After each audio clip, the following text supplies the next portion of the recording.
আসসালামু আলাইকুম এভরিওয়ান। এখানে রান্না করছি পুঁই শাক মসুরের ডাল চিংড়ি মাছ দিয়ে। প্রথমে দিয়েছি চিংড়ি মাছ, তারপরে দিয়েছি পরিমাণ মতো তেল, বড় সাইজে 2টা পেঁয়াজ কুচি করে দিয়েছি কাঁচা মরিচ, আদা রসুন পেস্ট, লবণ, হাফ চামচ হলুদ, হাফ চামচ গুঁড়া মরিচ, হাফ চামচ ধনে, হাফ চামচ জিরা, স্বাদ মতো লবণ। এখন একটু পানি দিয়ে দিব, ডালটা ফুটলে শাকটা দিয়ে দিব।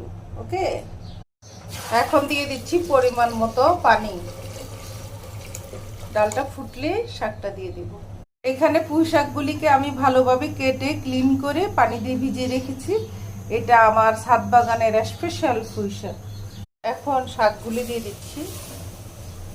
এখন ভালোভাবে হাতে উল্টে পাল্টে দিই, না হলে দেখা যাবে নিচের গুলি সিদ্ধ হয়ে যাবে, উপরগুলি সিদ্ধ হবে না। 7-8 মিনিট রান্না করলে কিংবা 10 মিনিট রান্না করলে যথেষ্ট। আগে হচ্ছে দর্শনদারি, পরে হচ্ছে গুণ বেশি টেস্টি হবে।